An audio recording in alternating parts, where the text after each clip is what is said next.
Hello, our conversation today is with Dr. Kenneth.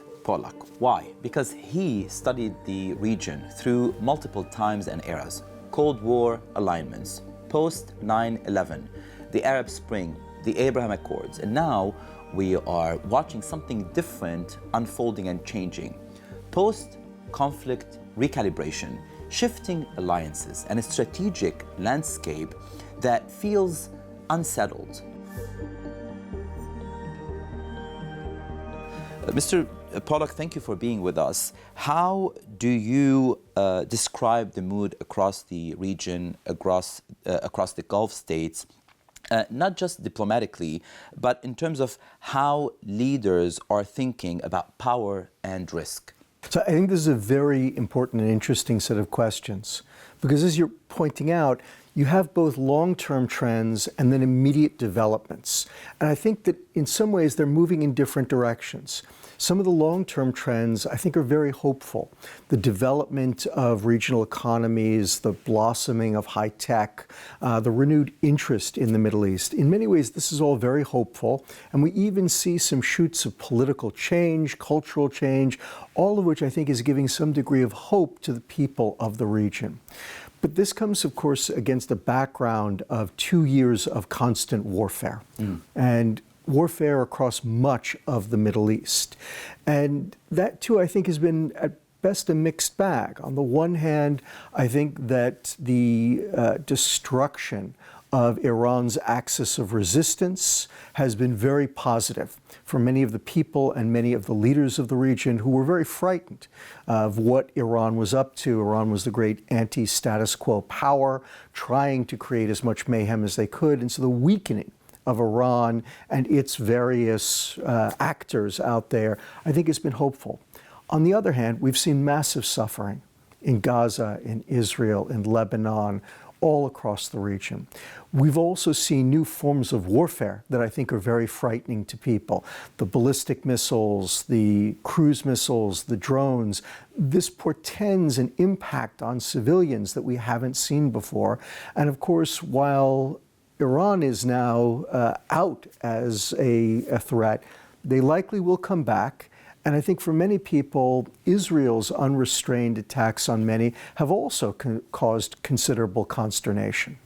You mentioned Iran. There's been plenty of debate about how Iran might absorb or adapt to the consequences of the recent confrontation and war with Israel.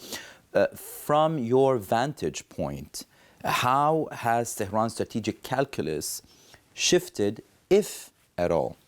So I think we have to start by saying I have to be careful. I can't see into the mind of Ayatollah Khamenei, and he is the ultimate decision maker in Iran. So we always have to recognize that what's going on in his head is very hard to discern. That said, my strong sense of Khamenei, and I want to start with just Khamenei, is that he has concluded that the mistake that Iran and the axis of resistance made over the last 2 years was to become too involved, to become too aggressive against Israel, and that this created circumstances in which Israel and the United States were able to use their massive conventional military advantages against Iran and its allies, and that was the mistake.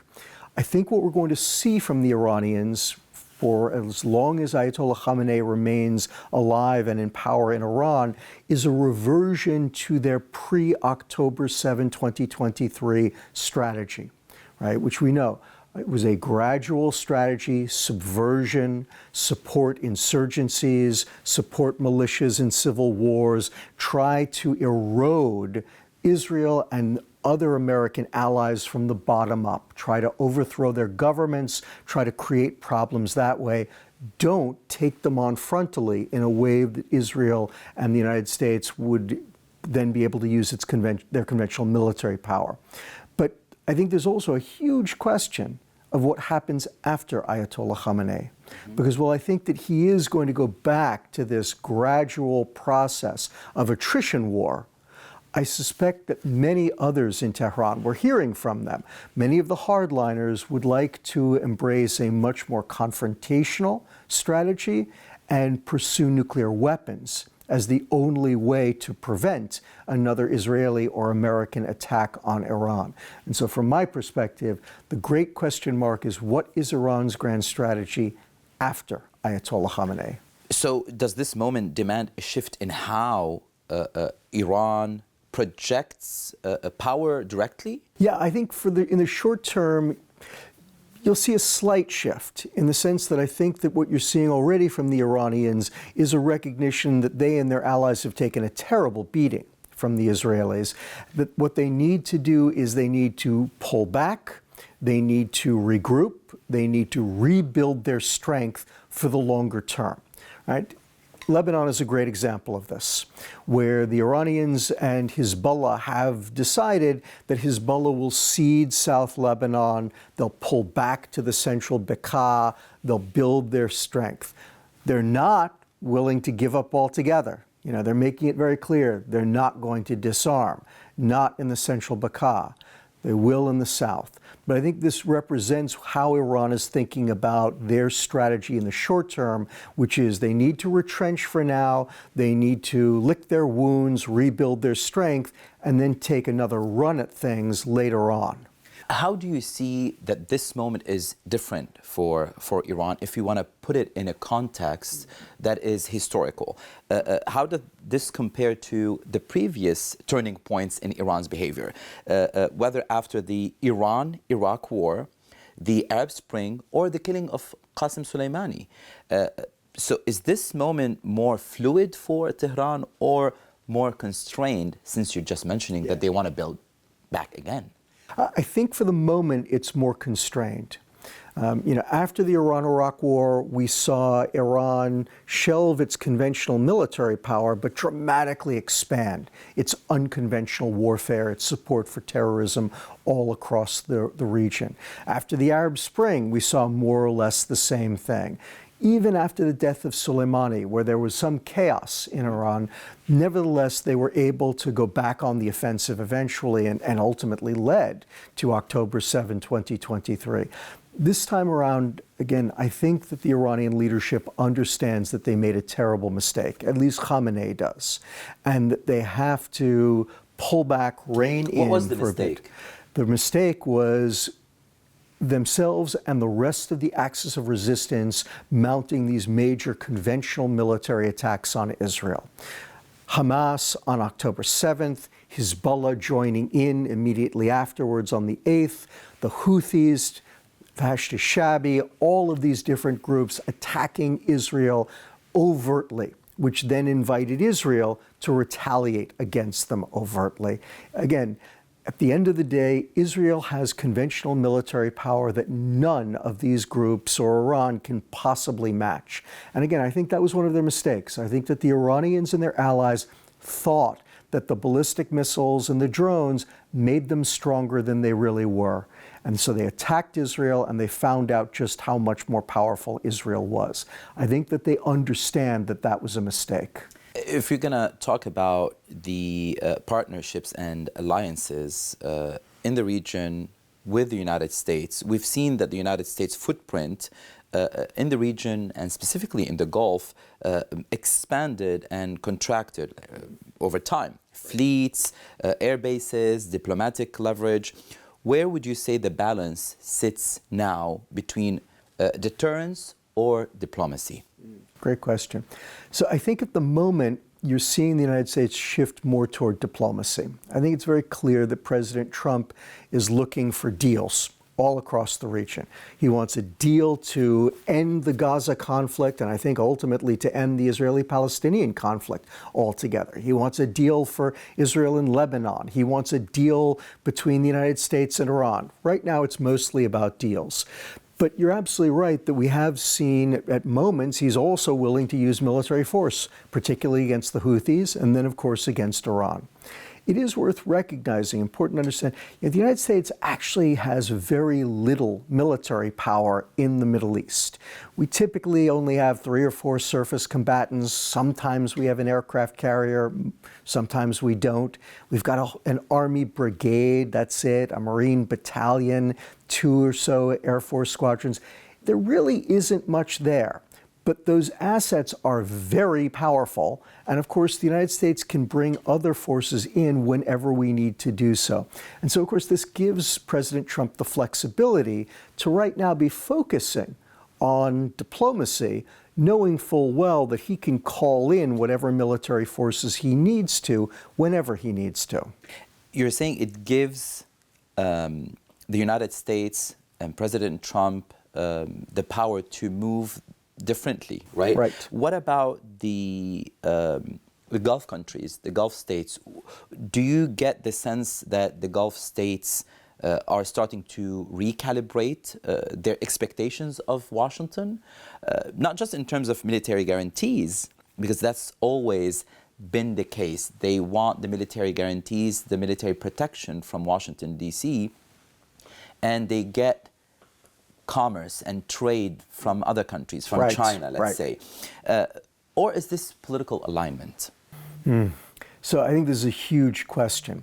And what I'll say is before October 7, 2023, what I saw all across the Middle East was first an increasing reliance on China for trade, coupled with a set of questions about security.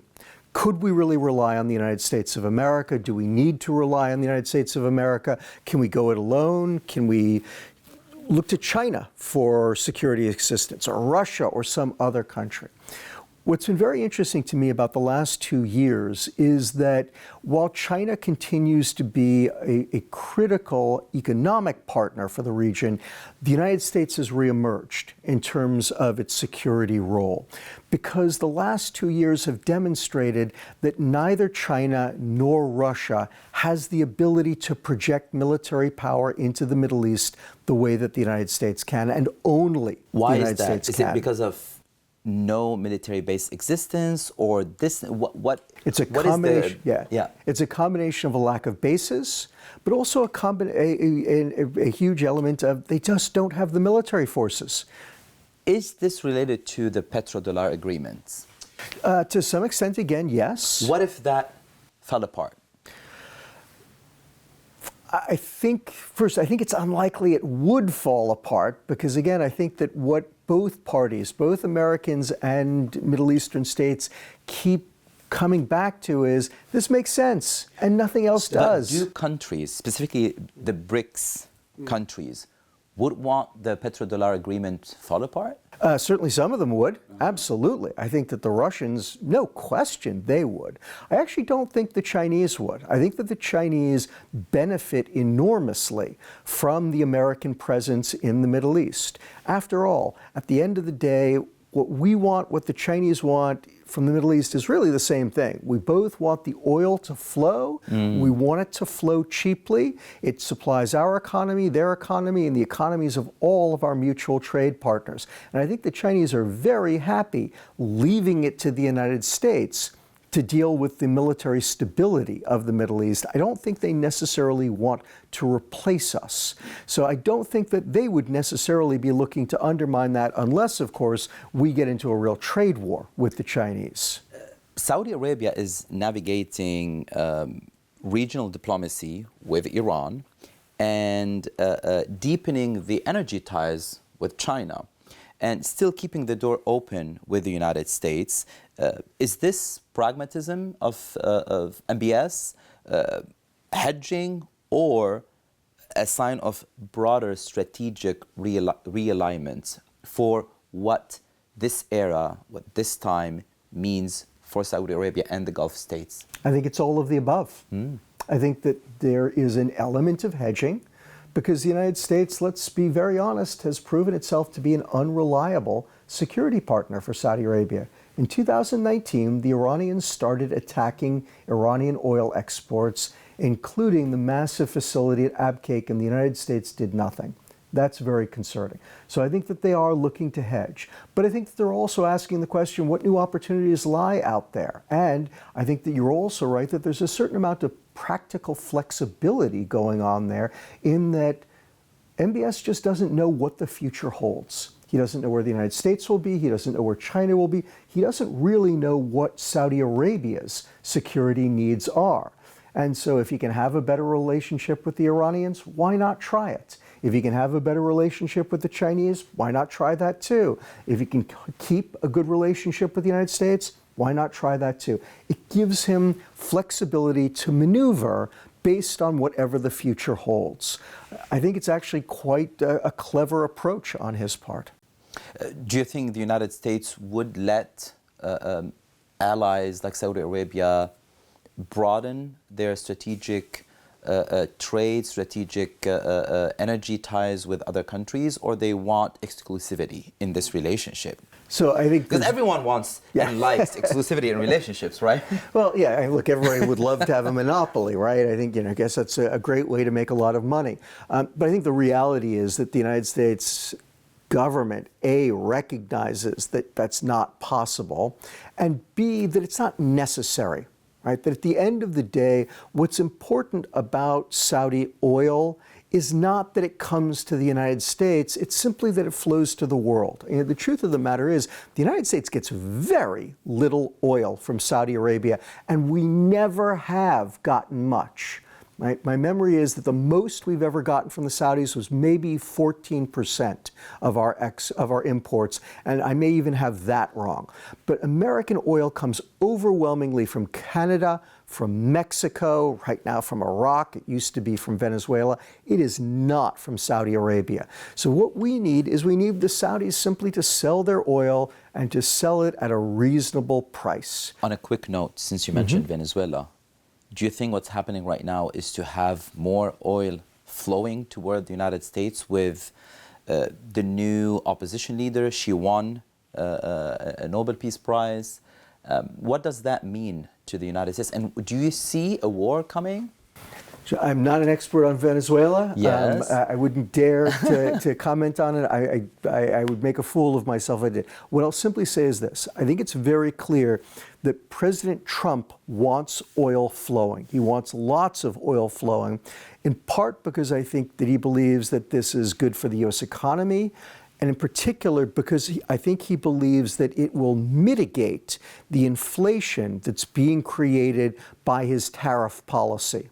So it seems to be a balance of, I'm going to increase tariffs, and he has all kinds of reasons why he thinks the tariffs are a good idea, but I'm going to use low oil prices to prevent inflation from getting too bad. Right? That seems to be his strategy, and so for that reason, he does seem to want as much oil production as possible. That's why he's been going to the Saudis and the other Middle Eastern oil producers and saying, drill, baby, drill.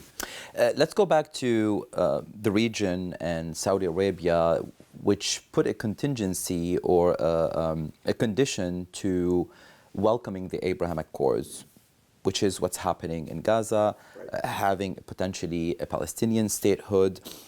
The Gaza ceasefire has created a space for diplomacy.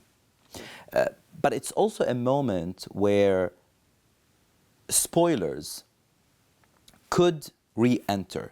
Who do you think would be the spoilers that would benefit from shaking the ceasefire again? Sure.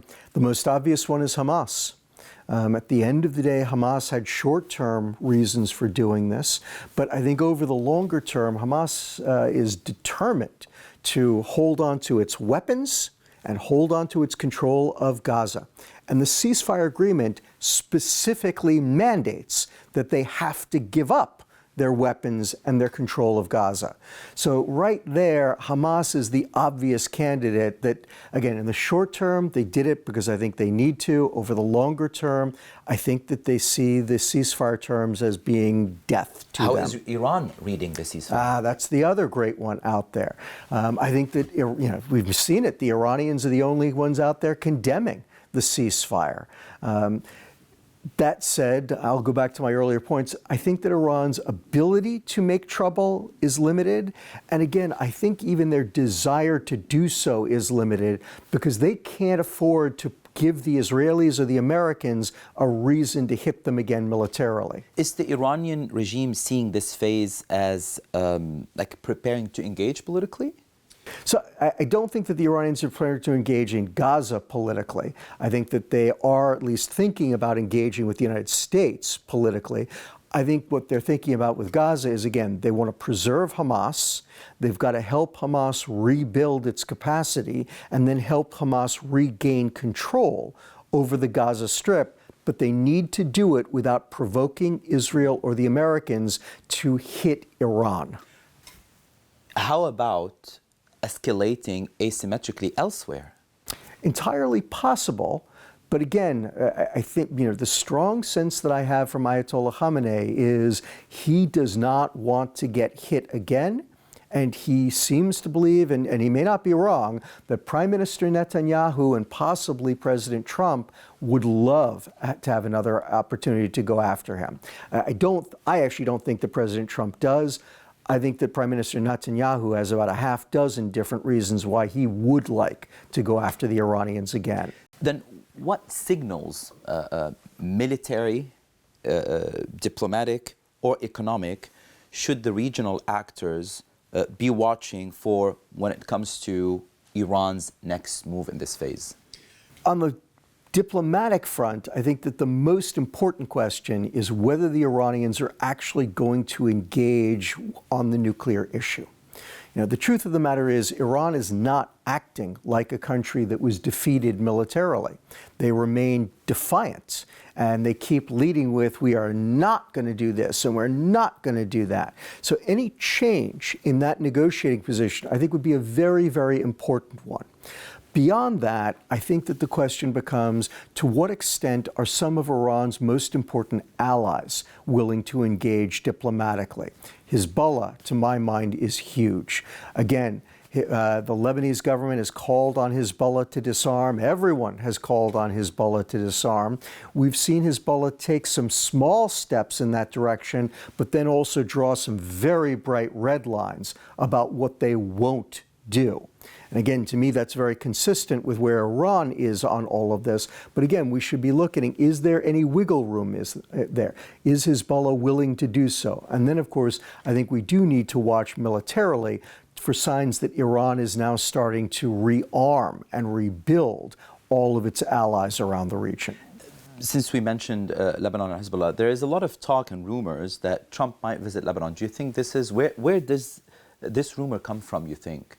So I think it's from a lot of folks in the region, particularly in Lebanon, hoping that he will do so. Why would that be important? Well, I think symbolically it'd be hugely important because it will demonstrate an American commitment to Lebanon. And again, there is an American commitment. And, we have Ambassador Barak and Morgan Ortagus, both of whom have been deeply engaged in things, and they are a sign of American commitment. But obviously, the president himself going to Lebanon would represent an enormous increase in that American commitment, something that I think Lebanese in particular would dearly like. I think it's possible, but I suspect that it would only happen if there were actually a disarmament of Hezbollah and then a peace deal between Israel and Lebanon. Let's talk the last topic or theme in our conversation about some axis of alliances. There's a growing talk about a geopolitical alignment. China, Russia, Iran on one side, the US aligned Gulf states on another side. But do you think this is an actual axis or more of a convergence of short-term alliances or short-term interests? It's an interesting question. So I'll say I think it's actually something in between, but I think that both have been somewhat weakened as a result of the last 2 years of war. So first, going into the war, the United States was increasingly disengaging from the region. And this was, of course, very frightening to our allies in the region. The Israelis, the Gulf states, Jordan, Morocco, Egypt, all of them very, very unhappy seeing the U.S. pulling back from the region, at the very least diplomatically. Now, I think... You mean Biden era? Yes. Well, and foreign policy of Biden. Obama, Trump one, and Biden, all of them pulling back from the region. I think in some ways the war from the last 2 years has reinforced that trend, but made it a little bit easier. I mean, again, neither the Israelis nor the Arab states feel the same threat from Iran that they once did.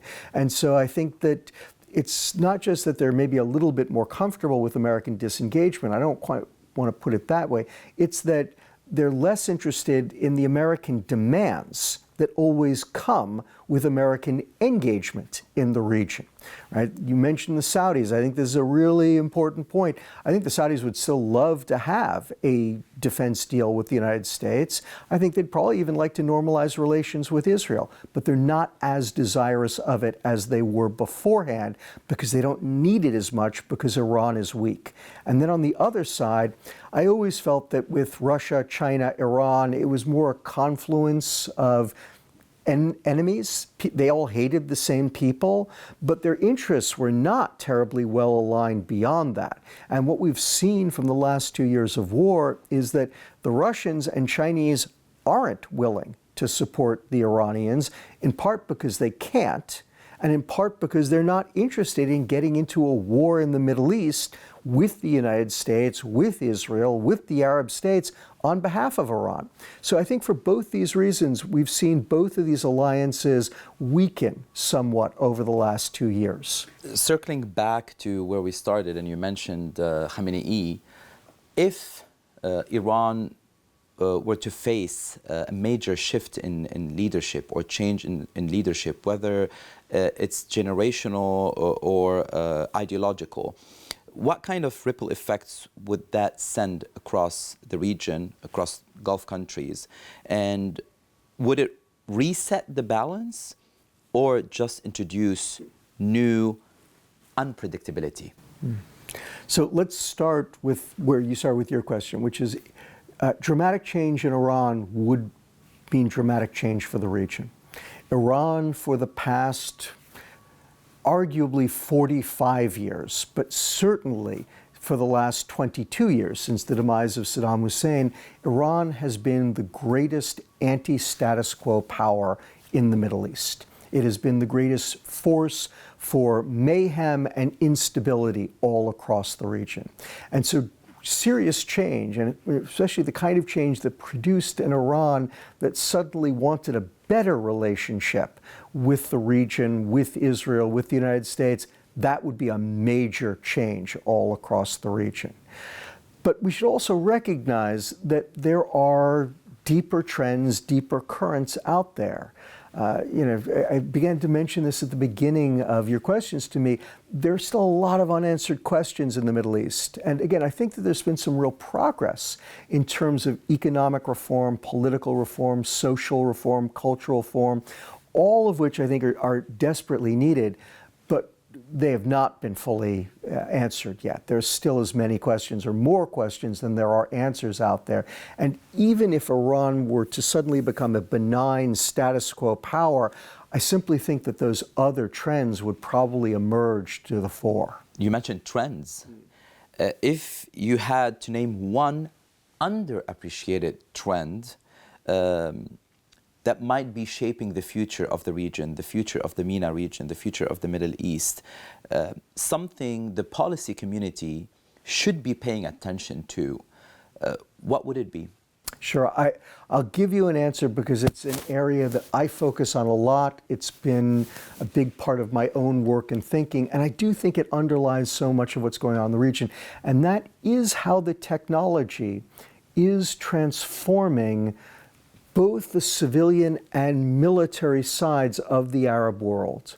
So for too long, I think the West has seen the Arab world as, suffering from a knowledge deficit, right? And really unable to produce and contribute to the knowledge economy, the information economy. That's all changing. We have all gotten used to Arab militaries being simply unable to compete on the modern battlefield. And I think that the technology trends are going to change that too, because we're moving from an era when platforms, tanks, planes, ships dominated warfare to an era when the munitions themselves dominate warfare. And in those circumstances, I think that the problems that Arab militaries have suffered from are going to abate dramatically.